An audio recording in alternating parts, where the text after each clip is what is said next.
Good morning. Hey, would you go sit down? I'm just cutting. I'm just cutting up. Uh, we're friends. I wasn't being mean. uh, at at this time, I'm going to call the meeting to order, and we have three special guests. Nicole Miller is here. Nicole, where are you? We're glad to have you with us this morning, Representative. From the City of Tulsa, Paul Zachary. Thanks for being here today. And Mike Patterson, former Secretary of Transportation. Without any further ado, Madam Secretary, will you call the roll? Mr. Coburn. Coburn here. Mr. Grimsley. Mr. Shannon. Here. Mr. Freimiller. Mr. McCowan.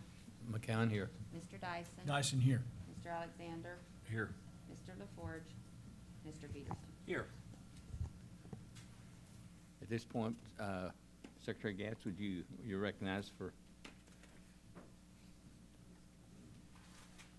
Mr. Chairman, Commissioners, wanted to briefly acknowledge the week of September 19th through the 25th is Rail Safety Week.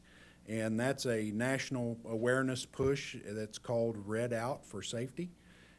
We've got in Oklahoma about 3,800 railroad crossings statewide. Some of those are yet to be improved, so many of them don't have the arms and the flashing signal lights that we'd like for them to have. So we've still got work to do out there. But across the probably the last 10 or 15 years, we've improved many of those locations, both through a program called Operation Lifesaver that dedicates federal funds to improving those railroad crossing locations, often with participation from either city government, county government, and the railroad companies themselves. So Operation Lifesaver really calls attention to rail safety awareness. Those railroad crossing locations are dangerous. We've seen in recent history sometimes even from a routing perspective, where a semi-truck might decide to take a route if there's a problem out on the highway system and try to cross a railroad crossing location that's not improved, and it just won't support that type of semi-truck traffic. Sometimes they get hung up.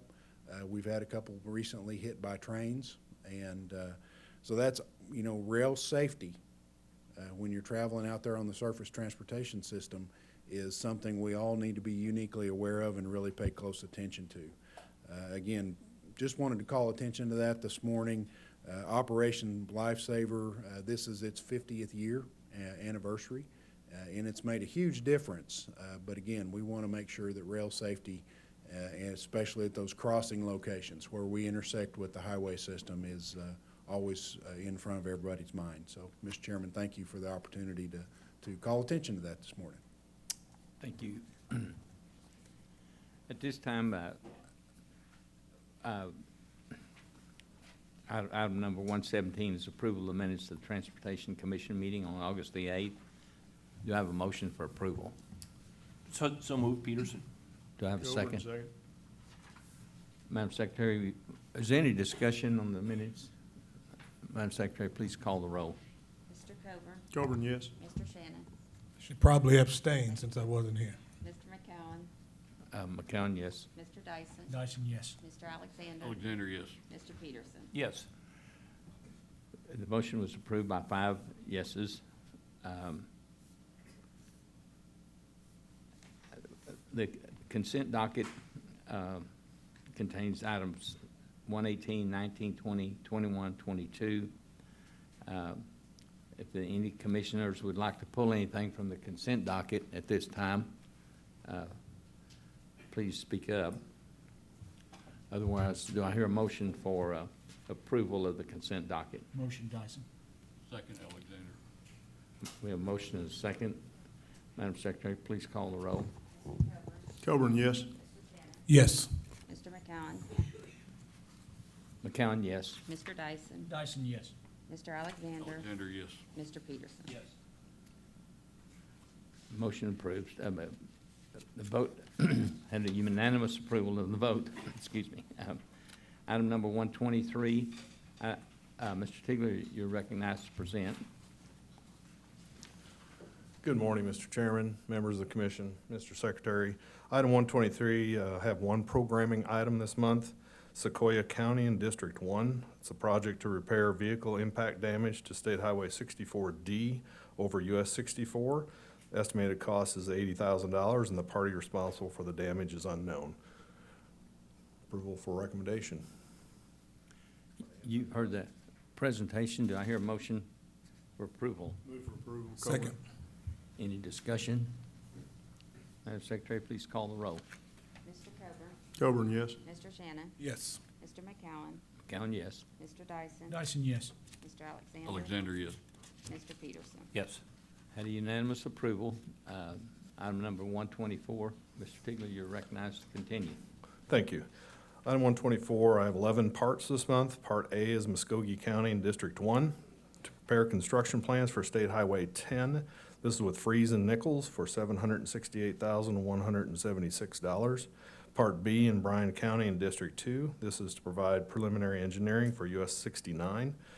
This is with Team Design for $1,268,760. Part C is multiple counties in District 3 and 7. This is to provide preliminary engineering for I-35 with EST for $2 million. Part D in multiple counties, Districts 4 and 8. This is to provide preliminary engineering for US 412 with HNTB Corporation for $3,151,110. Part E in Beckham County, District 5. This is to prepare construction plans for State Highway 6. This is with Consor Engineers for $1,255,150. Part F in Beckham County, District 5. This is to prepare construction plans for State Highway 152 with H.W. Lochner for $1,624,377. Part G in Custer County in District 5. This is to prepare construction plans for State Highway 33. This is with Poe and Associates for $420,840. Part H in Harmon County in District 5. This is to prepare construction plans for US 62 with H.W. Lochner for $387,773. Part I, also in Harmon County in District 5. This is to prepare construction plans for US 62 with CP&Y for $479,973. Part J, also in Harmon County in District 5. Prepare construction plans for State Highway 30. This is with Professional Engineering Consultants for $437,300. And finally, Part K in Washita County in District 5. This is construction plans for US 54B with Rombic for $196,175. Recommendation for approval. I'll try to answer any questions. You've heard the presentation. Gene, excuse me. I'm sorry, I guess I interrupted you. No. I know this has been discussed in detail at a subcommittee meeting, but the Bryan County project, $181 million project? In the Bryan County? Yes. Yes. That one actually is a preliminary engineering for US 69. Right. Okay, that's probably gonna be phase 1 and 2. We have a lot of roadway, so yeah, it's gonna be a big project I was when going we to get say, finished. Yes. we don't see those numbers very No. often. No. Can you briefly describe what's going to happen? When we look at US 69, we have a 4.25 mile, or 4.5 mile length. And we're gonna go ahead and look at what needs to be done for District 2 as far as that section of highway, so that's the preliminary engineering part. And whatever we decide to do with that section, then we're gonna come back with a phase 2 and do the design for it. No, I understand I'm all sorry. that. I was just stunned at the size of the estimated project to be let Oh. in 27 of Yeah, 181 million? Yeah, when you start looking at widening, that length of highway, Okay. it's very costly. It's probably 20-some million plus per mile. So it's, All right. yeah. Thank And you. it's got interchanges in it, and it's potentially, I guess it has a lot of potential for high cost. Sure, okay, thanks. Any other questions? Any other questions? Do I have a motion for approval of item number 124? So moved. Do I have a second? Second, Coburn. Any other discussion? Secretary, please call the roll. Mr. Coburn? Coburn, yes. Mr. Shannon? Yes. Mr. McCowen? McCowen, yes. Mr. Dyson? Dyson, yes. Mr. Alexander? Alexander, yes. Mr. Peterson? Yes. Passed unanimous. Item 125, Ms. Pigler, you're recognized to continue. I have 5 engineering contract supplements this month. Part A is a statewide all districts. This is our on-demand NESHAP investigations and analysis. They are with Intercon Services, Environmental Hazard Control Lab, and Terracon Consultants. The aggregate increase for these 3 contract supplements is $150,000.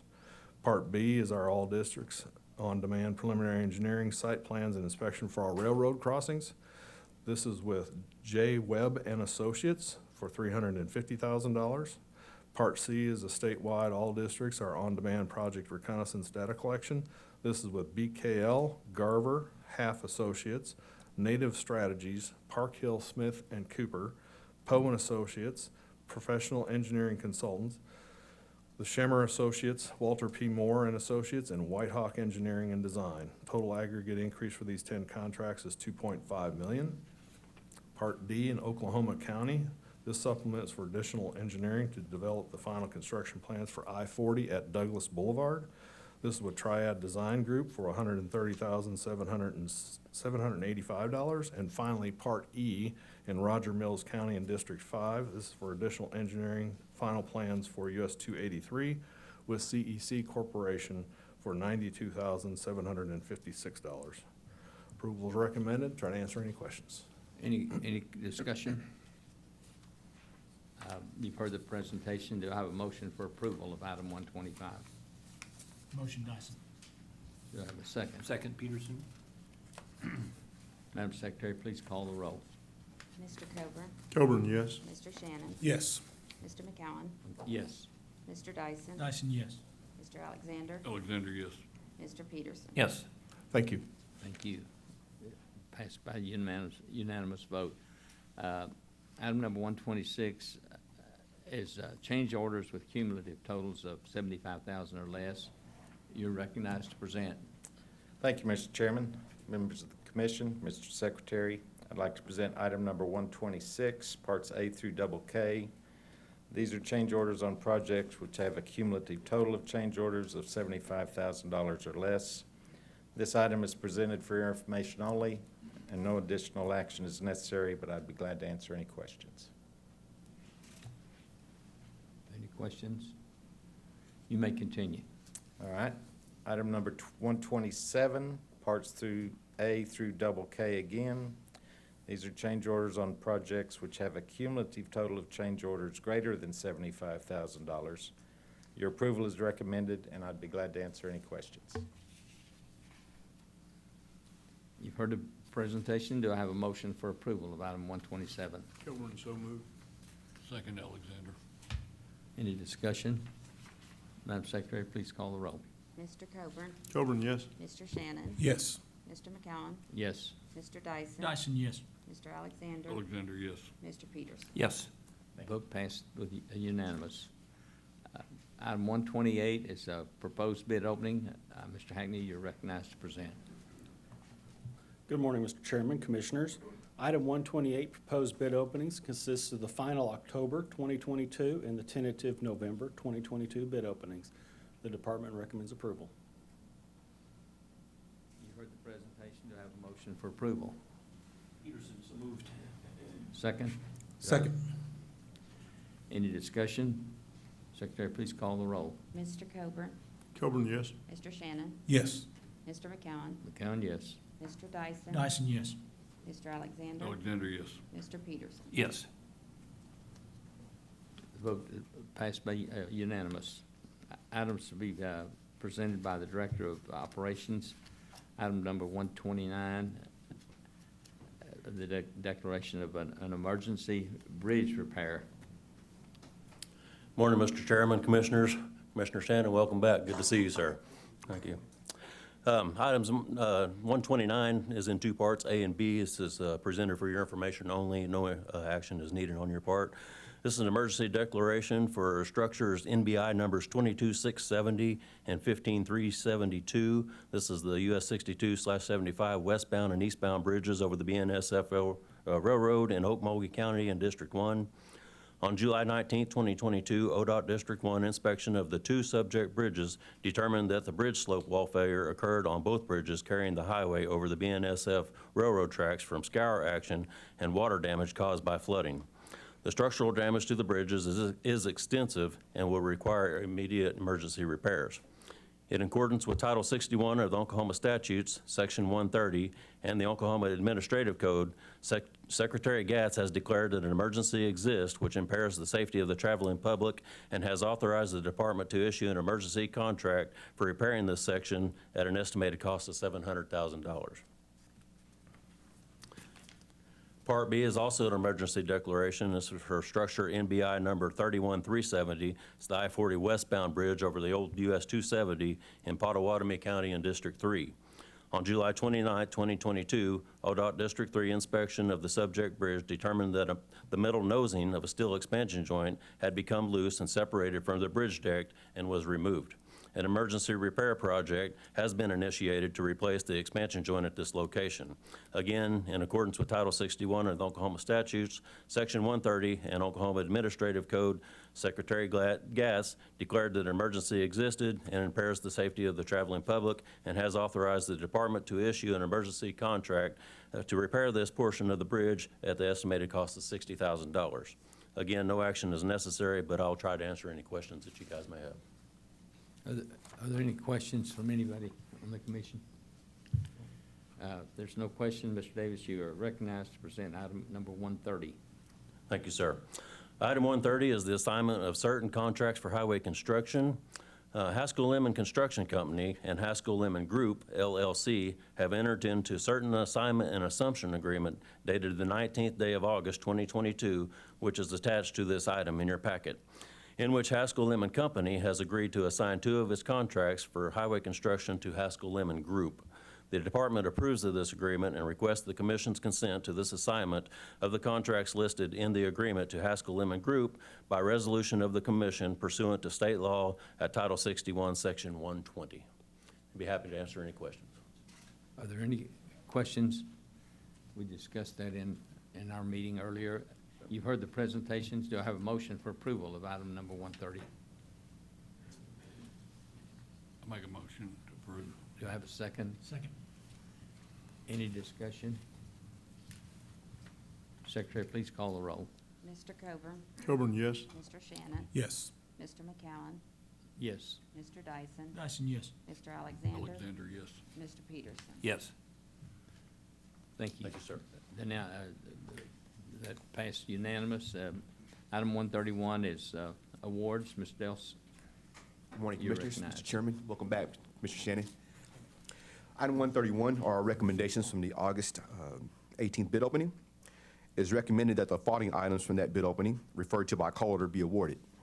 It's call orders 400, 405, 415, 420, 425, 430, 435, 440, 445, 450, 455, 460, 465, 470, 475, 490, 495, 505, 520, 545, and 550. It is recommended that the following items from the August 18th bid opening, referred to by call order, be rejected. That's call orders 500 and 540. This concludes our recommendations for awards, and your approval is requested. You've heard the presentation. Do I have a motion for approval? So moved. Second. I have a motion and a second.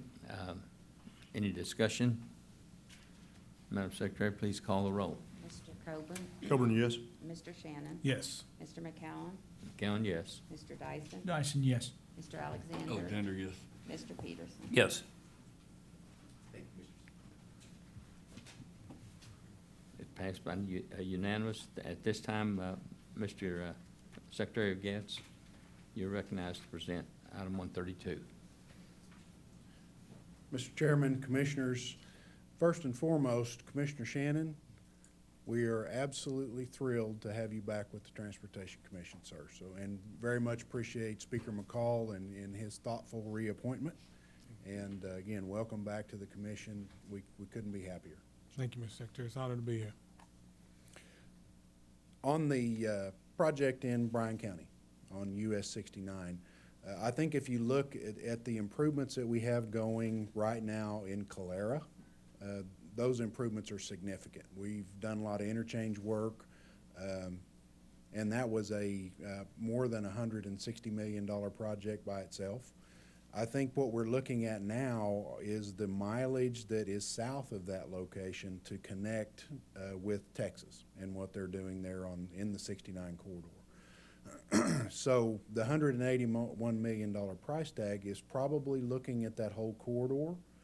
The engineering contract is not doing the engineering for $181 million worth of construction. But again, that's going to include a couple of interchanges, so it's extensive work. And District 2 is certainly focused on it. But that engineering contract will be more specific than $181 million. Commissioner, good question. Thank you. I want to talk just for a minute about the Department of Transportation from the federal government. FHWA has received $191 million in fourth quarter redistribution. Fourth quarter redistribution is just a redistribution of national level federal funds that's left over at the end of a federal fiscal year. That's not atypical. We normally get a redistribution of funding. Some of the caveats that are necessary to be a recipient of fourth quarter is, number one, you got to have projects ready because they'll have to be authorized before the end of the federal fiscal year. And then number two, you have to have contract authority, which is authority on hand to be able to spend those dollars. The department works really hard, as the commission has supported, in having projects on the shelf. So we always want to have projects ready in order to take advantage of opportunities like this. A typical fourth quarter redistribution level is somewhere between $30 and $70 million of late. No guarantees that you'll get a penny, but that's just some of the recent history. And again, we've gotten roughly 3 times the amount that we normally did. That's a reflection of a brand new highway bill, Infrastructure Investment and Jobs Act, that didn't get passed until late.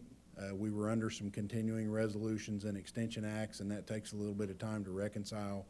It also included some new programs that had a lot of uncertainty as far as what regulatory requirements, et cetera, were going to be attached. So a lot of things combined, but again, we're the recipients of that $191 million.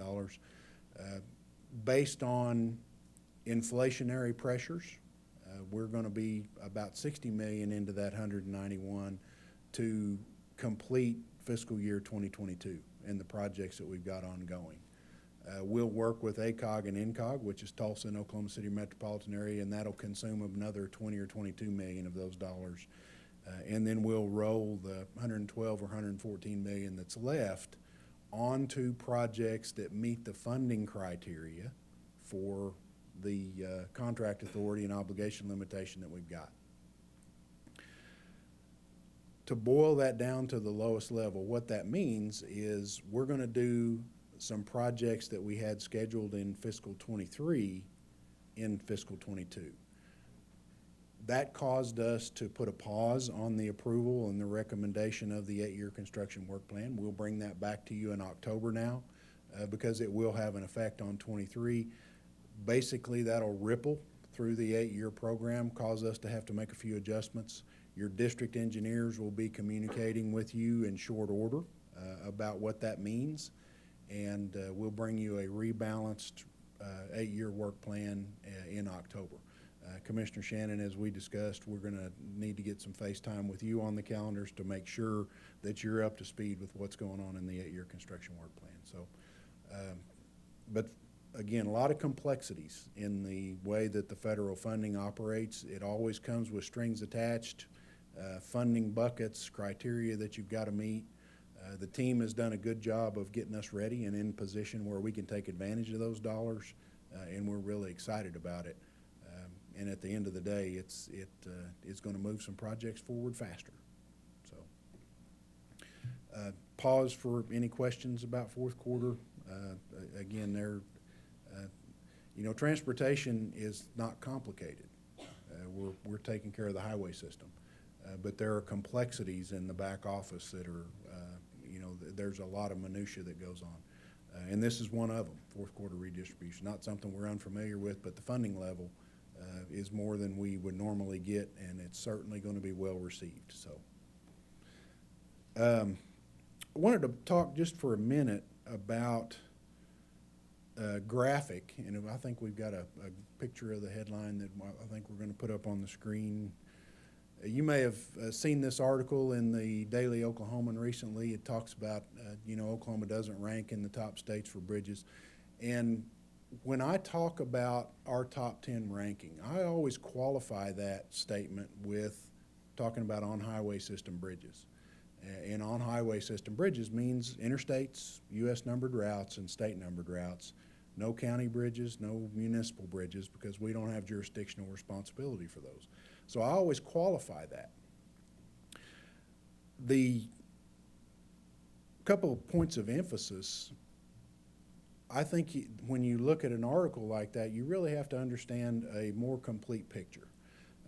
There are 12,300 centerline miles of highway across the state of Oklahoma, and that's those interstate routes, U.S. numbered routes, and state highway numbered routes. 33,000 lane miles.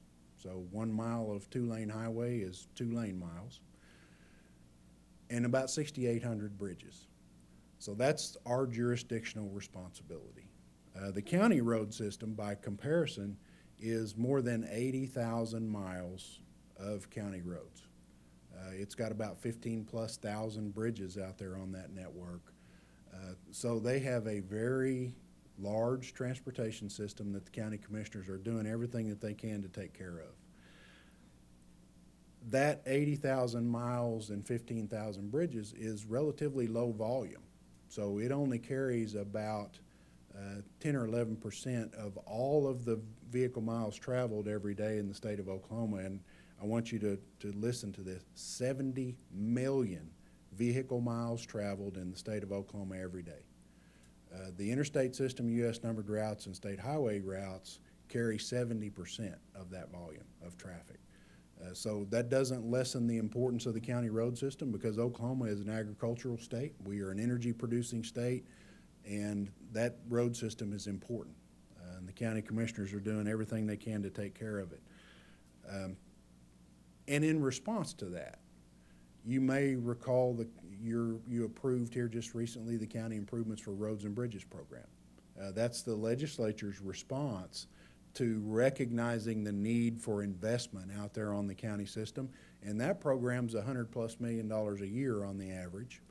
And so again, there's a commitment there. Also, the Department of Transportation provides $34 million in surface transportation block grant federal dollars to the county road system. And we work with the county commissioners on everything from bridge inspections to actually investing those dollars in the network.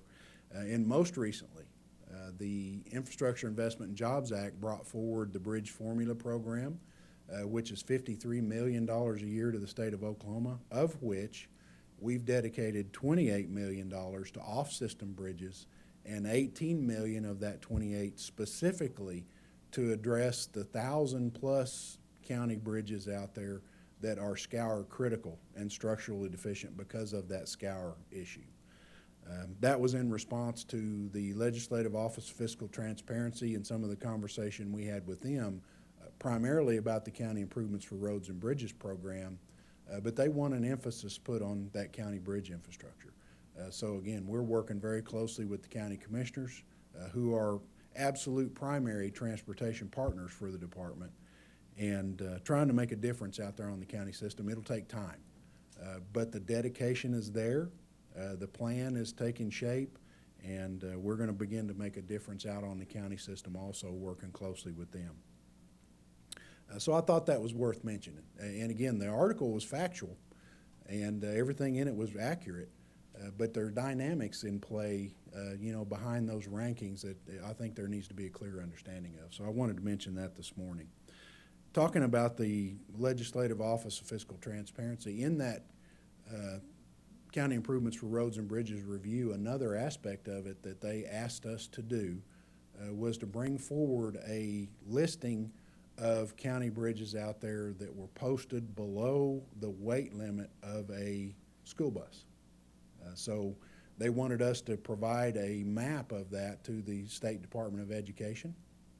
So when the superintendents planned bus routes, they could be cognizant of where those bridges were located. Again, that's not being critical of the county's efforts to take care of their system, because they've got a lot to look after. That's just a simple map that we provided to try to make sure that the superintendents were making good safety decisions on behalf of the kids that those buses are carrying. And that's all that was. I know it alarmed a few of the county commissioners. We did our best to make sure that they understood what we were going to put out and why we were putting it out. And again, that's not critical of the county commissioners' efforts to take care of their network. It's just something that the Legislative Office of Fiscal Transparency asked us to do, along with a lot of other things that we're working on. But because that one is the nature and takes the shape of a GIS map, relatively easy to put that information out there where it can be accessible. So I thought that was worth mentioning this morning and talking a little bit about. Commissioner Coburn asked us a question recently about cable barrier. And a lot of times recently we've had cable barrier hits. They may go a little bit longer unaddressed in standing the posts back up than we'd like for them to. Some of that's been supply chain issues that we've experienced, just the availability of the posts. We're starting to recover from that and get ahead of it again. But I thought it was worth mentioning that, we've got over 700 miles of cable barrier up now. And here's a statistic I think that is worth recognizing.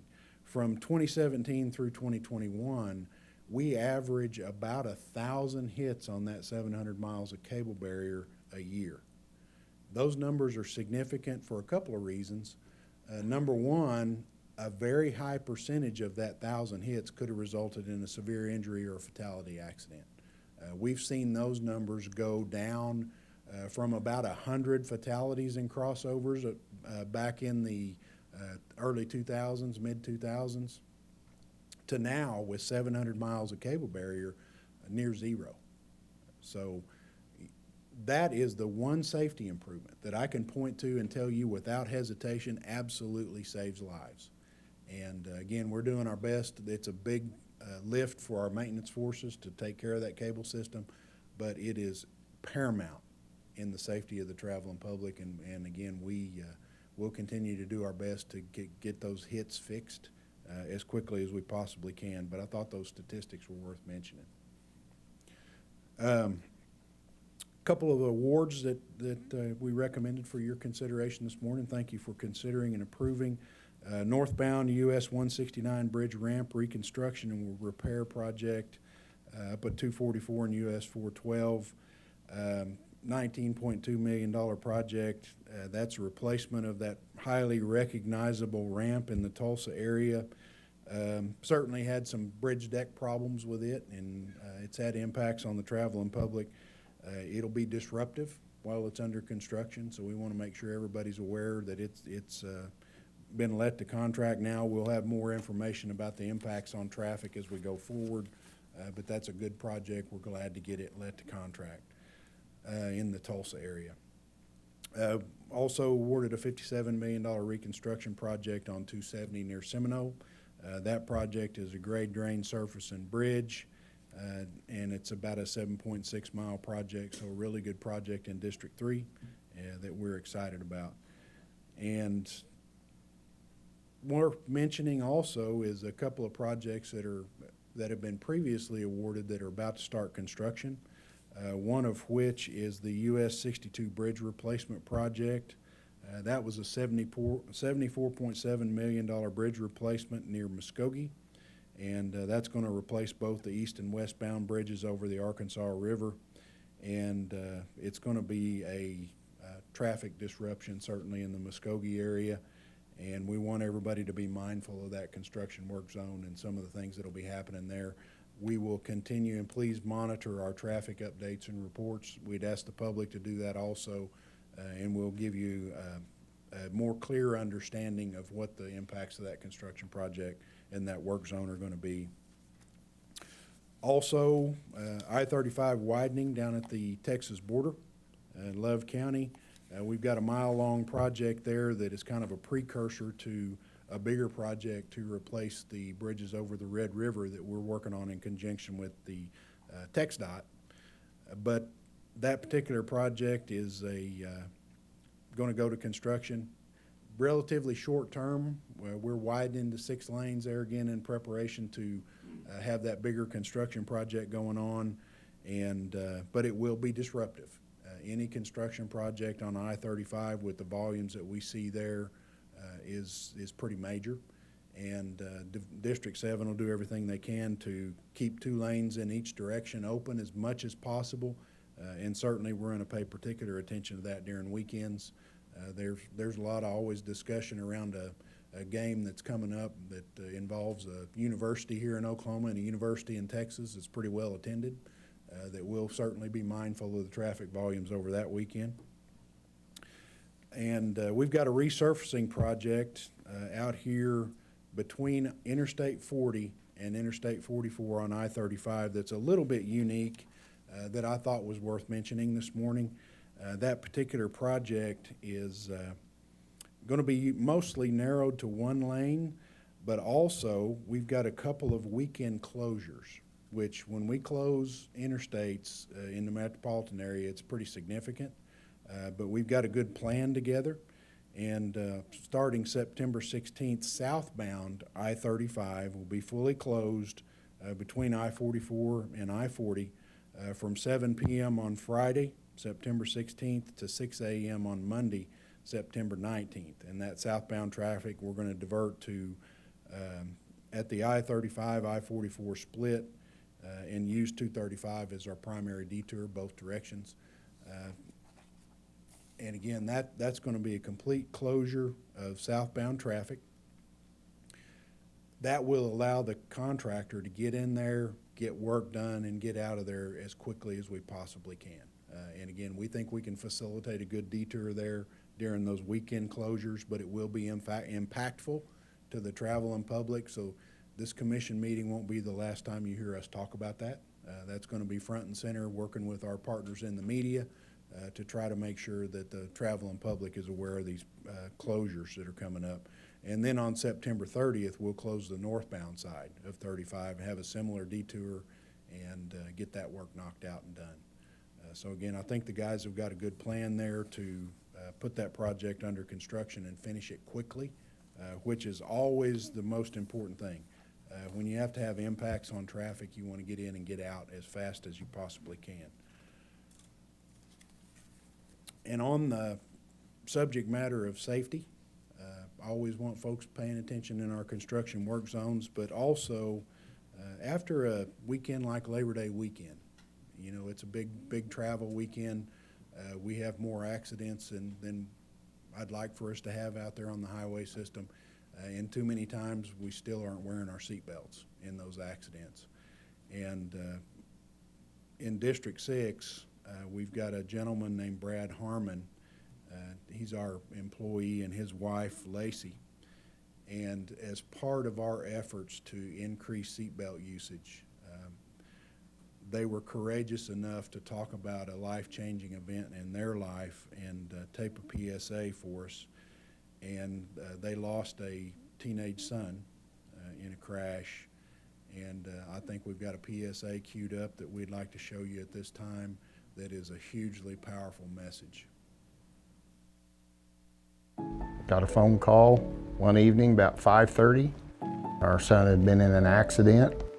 He was thrown from the car. I always reminded him to put that seatbelt on, but if he had, he would be here today. If you haven't been through it, It's something that haunts everybody that's left behind forever. Fast forward, 14 years, and I was driving home from work and at 65 mile an hour with my seatbelt on. I hit a camper. You started hollering about your chest. You couldn't breathe real well. And I said, let me undo your seatbelt. It does not take but just a second to click that thing. Strap yourself in. It's a state law. Put them on. It's that simple.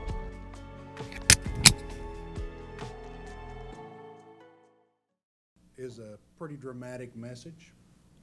And, you know, our hearts go out to Brad and his wife for their loss, but as a testimonial, you know, to lose an individual, a family member, and then subsequently have an accident yourself where you were buckled and saved your life. That's very dramatic.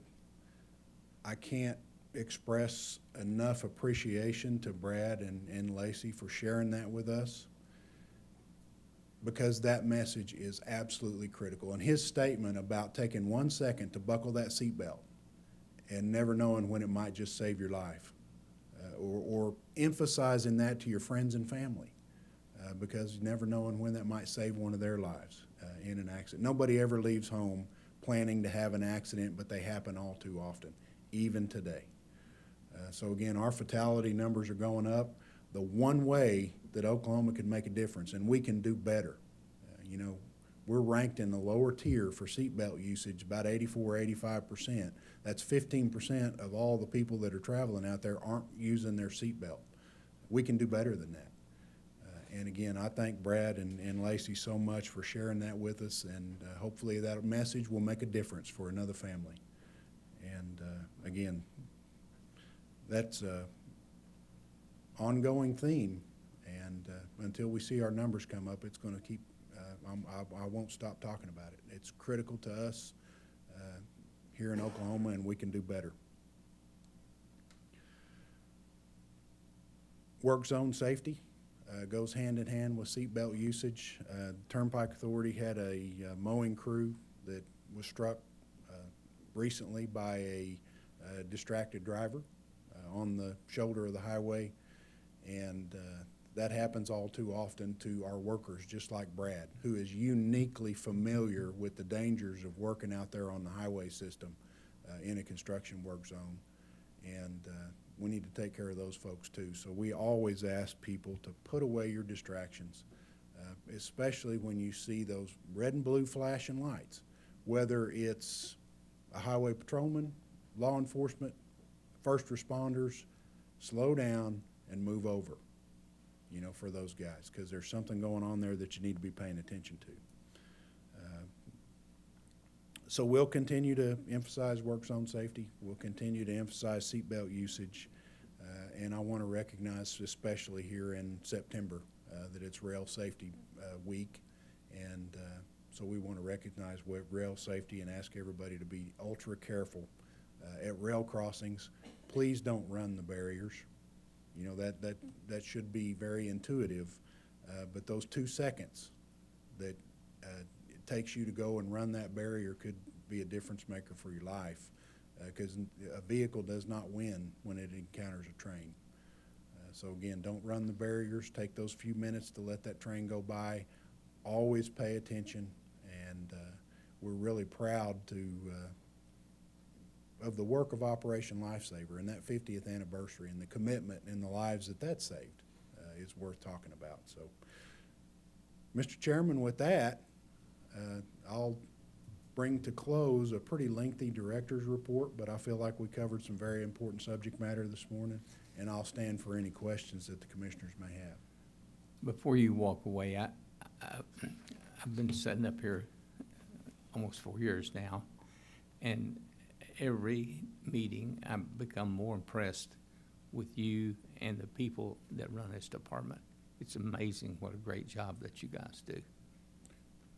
Thank you for that, Mr. Chairman. And we, in the transportation team, I think you find nothing but dedicated individuals that are truly focused on making our highway system the best it can and the safest that it possibly can be for the traveling public. And I think they carry that with them every day.